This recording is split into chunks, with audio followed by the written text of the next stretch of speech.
Welcome to the Humanergy Leadership Podcast. My name is David Wheatley. We're here to talk leadership in small, bite-sized and practical chunks. Enjoy.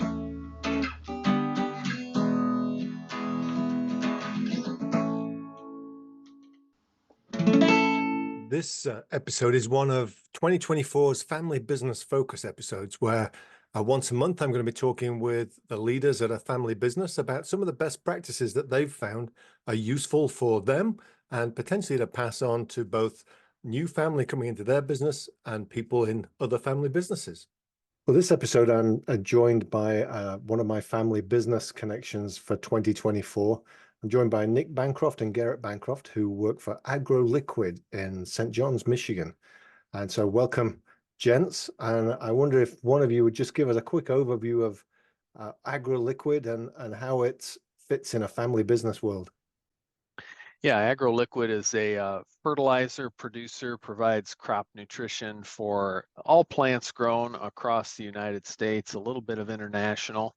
And as a family business, we were started by Gerrit and I's dad and grandfather 40 years ago this year. And I say they did that at the same time. I think that makes us a 2.5 generation year old company or something like that. So, well, happy anniversary. And it was started by dad and granddad at the same time. Yes. So you're the third generation in the company, although kind of the second generation ownership. That's right. Oh. And so then there's the two of you. Is dad fully retired? He's about as retired as I think he's gonna get. So he's out of the office most of the time, but still participates on our board and sits in on some of the leadership team meetings. Okay, so he handed ownership over to the two of you plus another brother. Right. Albert is the other brother. He works in workforce development, and together we kind of manage the operations from an ownership side. Okay, that's cool. So 2.5 generations. You've now got three brothers, three siblings running the company. So how do you work out what positions, who has what position in that case? How do we do that, Gerrit? It's really kind of what you have a passion for. So, and Albert's probably floated the most among different departments. I like the operations side, manufacturing, trucking, purchasing, things like that, construction projects. Albert did marketing for a number of years for us and decided he wanted to get more involved on the people side. But the company has afforded us the ability to kind of create our own lanes of which we have interest in. So that, Gerrit, you run operations? I run operations. So in my group, we have the manufacturing, distribution, raw material purchasing, and construction and insurance and safety. And that leaves you with the top job then, Nick. Yeah, and I think one of the things we all have benefited from is a ability to work through a lot of these parts of the business as we grew up. So that gives us even a little bit of experience to relate to the people that are reporting to us. So that's always an interesting. When did you start working in the business? And this is the unofficial version, just in case the taxman's listening. Yeah, the unofficial. We were pretty young when we were, helping out at our research farm and a little bit in the plant here or there. But I think all of us did some real work through high school and into our college years. So, and then were you required to go work away, or did you just kind of keep working, get through college, and then start a job in the business? Yeah, we didn't. The business was really growing strongly at the time. And I think as we look back, on one hand, going out and working somewhere else might have put us a little behind the curve as far as how the business progressed, but we all put a fair amount of effort into staying relevant and connecting to what other businesses do so that we don't get kind of too hemmed into just our life here at Agroliquid. So how do you do that? Because surrounded by siblings, your dad's still on the board, you still have the farm and the compound up there in St. John's that you're all very close to. How do you stay in touch with the rest of the world? We've all worked with a Vistage group in one form or another, which is a kind of a peer group, and you present issues, present financials to other groups. Gerrit's done a couple of unique things, one of which is he runs our captive insurance, and that gives a little bit of perspective into other businesses, right? Yeah. I did the Vistage group. I did it's called CEN. Can't think of the acronym now, but it's an executive peer group. And then through the captive insurance, you see, at least the one that we participate in, you see a heterogeneous group of other individuals from car dealers to beverage distributors to all sorts of things that you can interface with. So you try to make sure you keep in that, you're not isolated, you're not blinkered in the family business way. Yeah, As much as you can be. Yeah, we've served on other boards, outside boards as well for companies, or it's just rubbing shoulders with other people that are doing similar things, because even though our industry might seem different than a lot of other industries, a lot of times it's the people things, it's the relationship things, it's development, it's growth, it's finances. They're the same in every business. Yeah, we've had conversations with that with various clients, that you get to a certain level, it doesn't matter what you're doing. It's a matter of making sure your budget's right and your people are doing the right stuff, and the rest of it you can learn on the way. So what's a challenge that you've had from the perspective of a family business? What's the biggest challenge that you face? Probably the biggest ongoing challenge in agriculture is just the cyclical nature. Product prices go up, they come back down, and timing and inventory management. Gerrit and I have joked once in a while that he'll make a good buy, and we just don't want to lose the money on the way down that we made on the way up in inventory. And there's just the ability to be flexible and movable and adapt to different financial paradigms. So that's a challenge in your industry in that way, is that up and down and cyclical nature. What's the biggest challenge you've faced as a family running a business at the same time? Generational transitions are challenging. They offer opportunity. They offer challenges. Our dad got sick probably, oh man, it's been 15 years ago probably now, and just kind of wasn't there to run the business for a period of time. And in family business, you kind of assume everybody's going to always be there, and maybe you don't do as much kind of emergency succession planning, who steps in for who in those kind of scenarios. I say that, but maybe all businesses struggle from that same thing. So dad gets sick. What's the steps that happen in order to make sure that succession, or was there kind of a pause and then you No, moved? it flowed pretty well. We had a good senior management team, and they pulled together and helped us run the business through that time period. And I would say probably the market was kind to us there in that period where he wasn't around. We quickly learned which things he was doing and what were the most important things that needed to be done. Because I imagine that was, it's a bunch of sons in their 20s suddenly Yeah, find themselves running a business because dad's sick. right. What pulled you together? Because you've obviously been successful doing it. What one or two things really pulled you together, apart from having a solid leadership team to make that happen? I think the willingness and the vulnerability to listen to other people, to get advice from people who had been successful and were willing to share. Who you already had on board.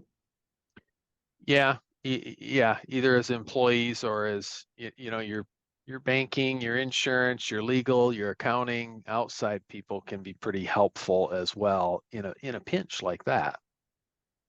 And how did they deal with the fact going from, one day working with dad to the next day working with these 20-year-old upstarts? Yeah, I think we probably communicate, process issues, and make decisions differently.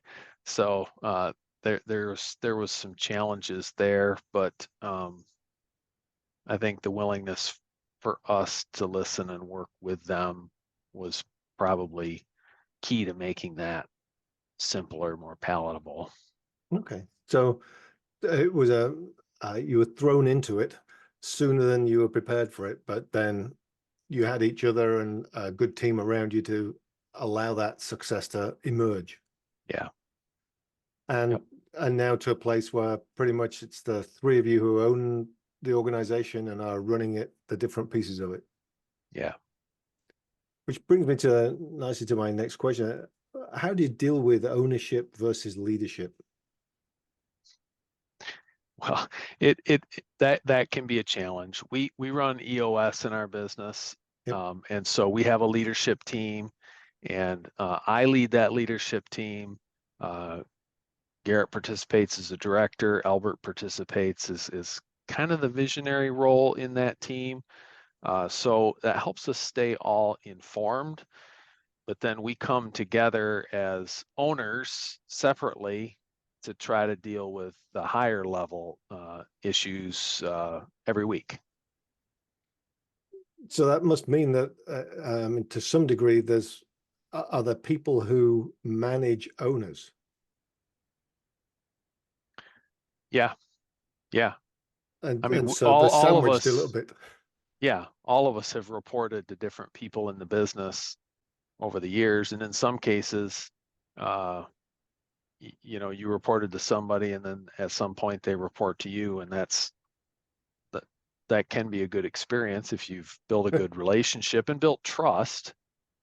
Well, what I was going to say is, what's one or two things that you think, as you look back, have been uh, have allowed that to happen in a way that was successful? Yeah, probably the culture of just communicating openly and honestly and being vulnerable, demonstrating the ability to be kind of a humble servant of the people that work for you. So you're painting a picture of a group of kids, if you'll excuse the terminology there, that suddenly found themselves running this business and said, look, we don't know completely what we're doing, but we're willing to learn and we'll get better. Right. Isn't that how we all develop? It's just at a different pace or at a different time. I mean, some people that would be a challenge to remove the ego of suddenly find yourself with your last name in charge without the experience. That what you're raising is that vulnerability, humility, as you said, to put that to one side and say, just because my last name's the same as my dad's, I don't know what my dad does, and I'm ready to learn this stuff, and I'm going to make mistakes, and I'll get better as we go. Yeah, I think we do that, but probably screw it up sometimes at the same time, right? But I imagine Yeah. that sense actually is what encourages, what allows people to want to come back and keep supporting you. Yeah. So what do you wish the previous generation had, obviously not got sick so soon, but what do you wish the previous generation would have done differently to set you up? I think it's hard to look back and say what they should have done differently. I think they brought to the business what the business needed at the time. And, it started as a startup from nothing. So some of the structure and the means of transferring the business and transferring responsibilities, I think sometimes is a challenge. but I don't know that, we'll probably find new and more creative ways to screw it up next time, right? We won't make the same mistakes. We'll probably find some new ones. But is that, I've got to get it, because on a daily basis, you're kind of reporting into your big brother here, that making mistakes, it feels like you've created a culture where that's not only encouraged and allowed, it's supported, as long as we're learning from it. Right. I think where you make small decisions, and you and I have talked about this, David, where you make small experiments, try it out, learn from it, and move on with what you're doing and say, well, that either worked or it didn't, and here's what we know now, and here's how we're going to do it different or the same, for better or worse, and keep moving forward and not get hung up on decisions made in the past. Which then feels like one of your best practices, whether you know it or not, is, hey, we're going to be proactive about our communication, and let's let each other know what's happening and what's failing and what's not working early. Yeah, I think that's been a strength of ours, and it's, part of it is the process through EOS on checking in on quarterly goals and things like that. But just a lot of communication solves a lot of issues that come up down the road. It is funny how often I hear that. Hey, the more I communicate, the more all these problems seem to go away a lot quicker and easily. And so if that's a best practice, is the open communication, that transparency, even to failure, what's a couple of other best practices that you really think help you keep working together and still go to Thanksgiving at the same time? Yeah, I think separating the work from the personal, being able to pause that, and different people are better or worse at doing that, but where you're able to leave work at work, and have the family be different. Solving issues completely. So one of the things our process now helps us to do is to make clear decisions and solve issues for the long term. That tends to not leave a cloud over every interaction you have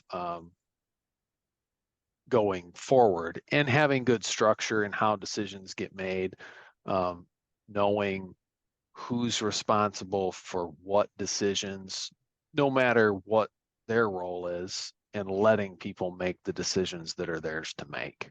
Right. So pushing the decision making down to the right spot. Mm-hmm. And I like that, kind of not letting clouds hang around. So if you communicate early and often, then the clouds don't hover around and stagnate a little bit. So do you have a rule like that? Any rule of when you go to the Christmas family party gathering or Thanksgiving, is it a no work conversation? Do your significant others always kind of do that eye roll when the two of you get together and say, what about that truckload of stuff? I don't know, Gerrit. I think we do okay at that, but I'm sure it's easier to say, oh, well, we never do that, when we probably do. We do it some. It's easy to get wrapped up in what's going on at work, especially when you've got someone's undivided attention. But I think it's also easy to get caught up in the family and the kids, and have that be a focus for you as well. Is that like when you've been trying to get Nick on the schedule for a week, and then it turns out he's Yeah. sat across the table from you over dinner on a Sunday, and it's a matter of, oh, now I've got this hiring issue I want to bring up. Right. We do pretty good about leaving it at work, though, just scheduling time. Now, the fact that Dad's still hovering in that spot, is it the kind of thing that if something comes up over the dining table on a Sunday, that Dad's ears prick up and is interested to hear what you have to say? Or is he the kind of person that would say, hey, you two keep that stuff at work? I think he's interested to hear about it, but he doesn't always give a strong opinion. I think if we're going to screw it up, he's going to let us do that on our own, and work through solving it on our own too. So he's pretty much standoffish on that. You've got it now. Yeah, he's done a really good job about really stepping back and not getting into the details and really asking us what we need of him. And is there some regular things that you turn around and say, oh yeah, I need this from your dad? Yeah, some of the history, the structure stuff, the how did we manage markets and pricing, or it's nice to have somebody around. Hey, why did you make this decision back 10 or 15 years ago? So often you don't have those people available to you. But also it sounds like you make very different decisions to the way he would have made decisions as well. Yeah, I think the way we process is different. Um, uh, I'm pretty analytical. Gerrit is as well. Um, his gut was really good at pricing and marketing decisions, and I guess I didn't get that gut. I've got to have some data behind a lot of mine. Well, he had the data. It's just it was hidden deep down in his subconscious somewhere. Yeah, no, you're right. Yeah. So, what are your plans for the next generation? I think most of your kids are still fairly small, but are you having thoughts about succession and anybody in the next generation who wants to get involved?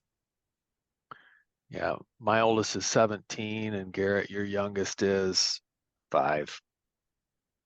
So that puts a pretty Nice range. broad, yeah, pretty broad range.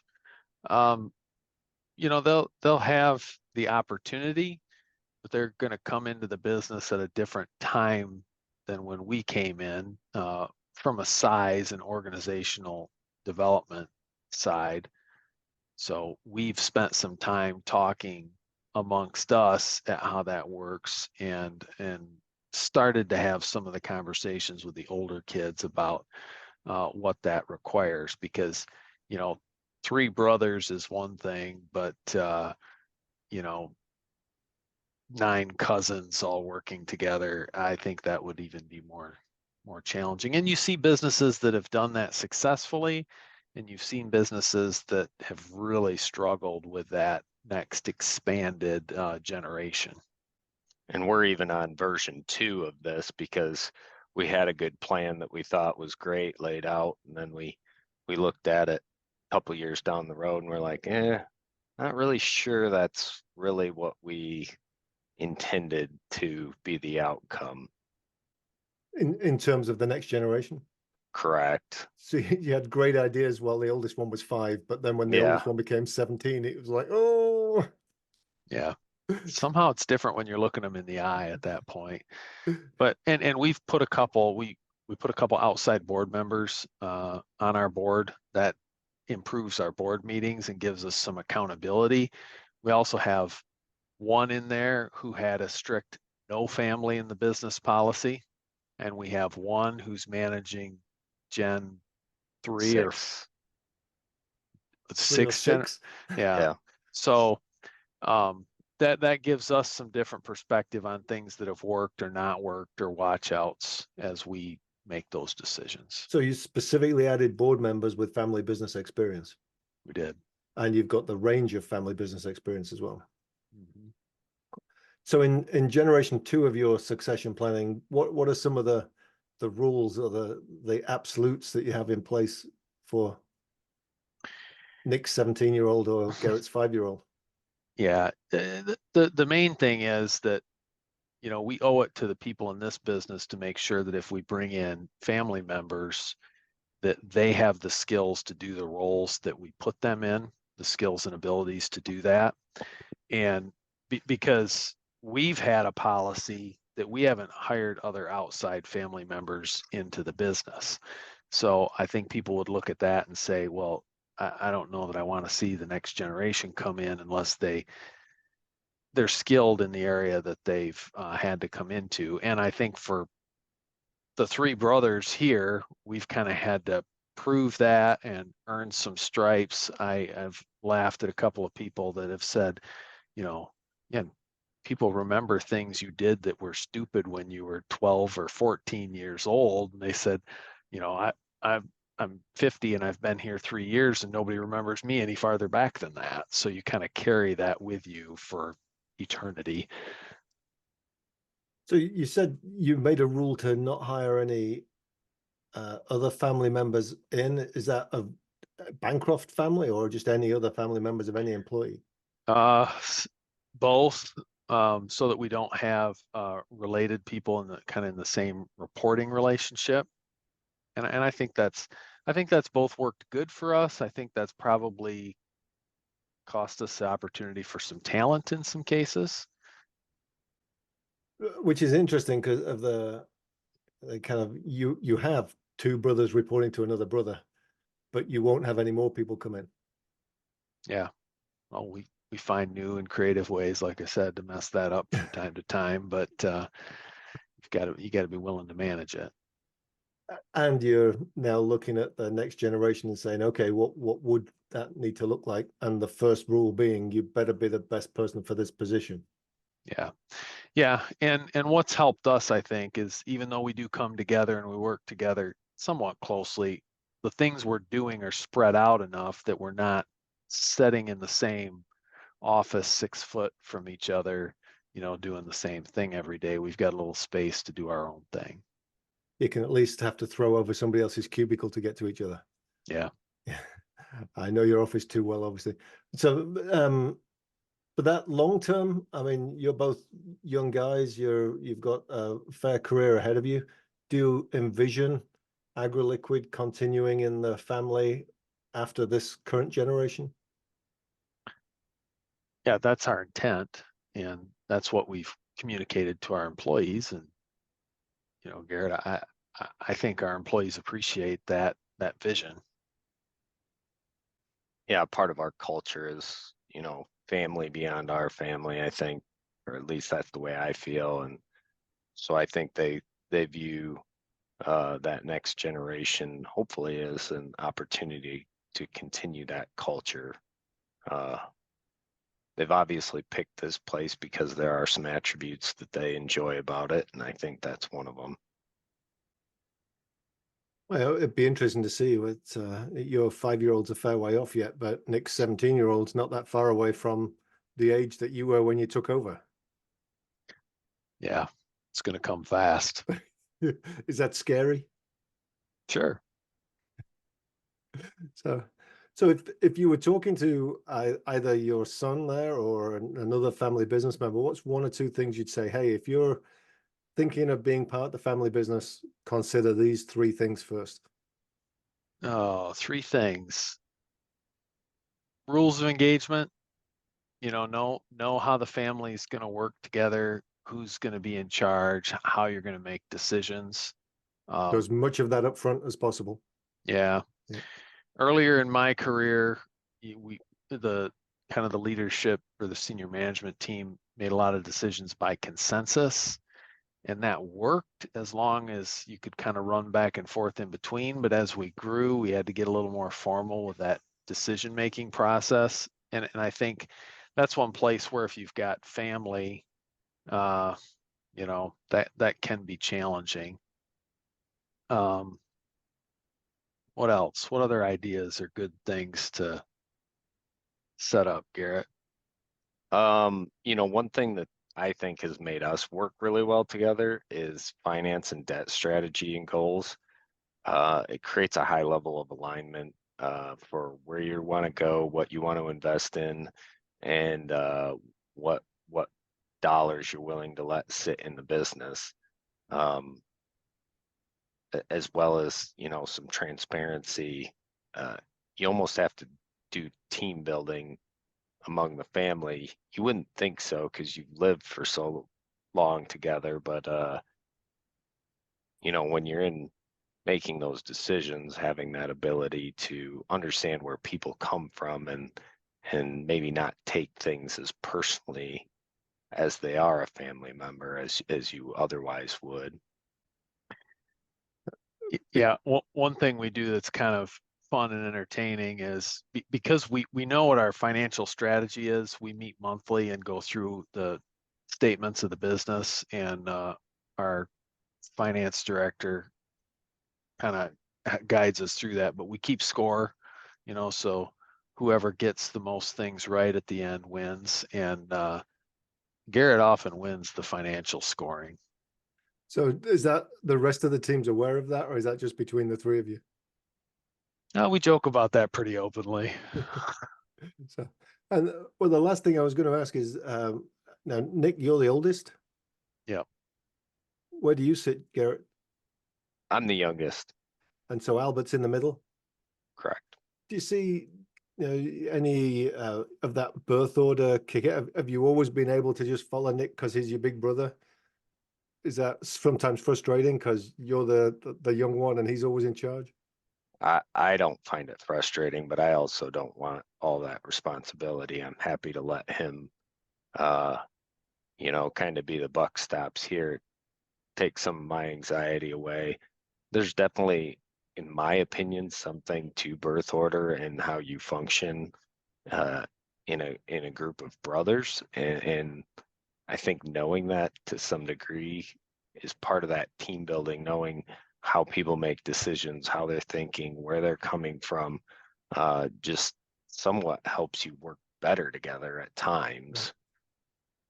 It sounds like you're so open with each other anyway that though you nip things in the bud if there are issues, that because you know the way each other works.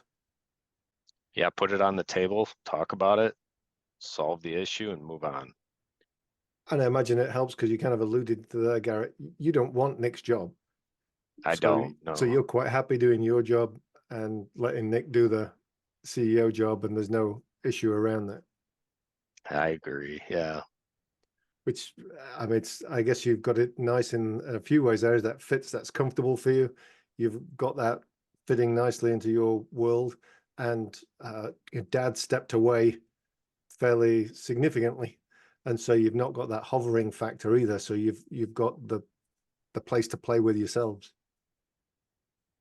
Yeah, and those things have made the transition and working together simpler, I'm sure. Well, Nick, Gerrit, thank you very much for spending a little over half an hour with us this afternoon. I really appreciate your insight, and I hope that other people find some snippets of gold in amongst that. And well, good luck on the next generation, which sounds like it might be coming up sooner than you think. Yeah. Thanks, David. Thanks, Thank guys. you.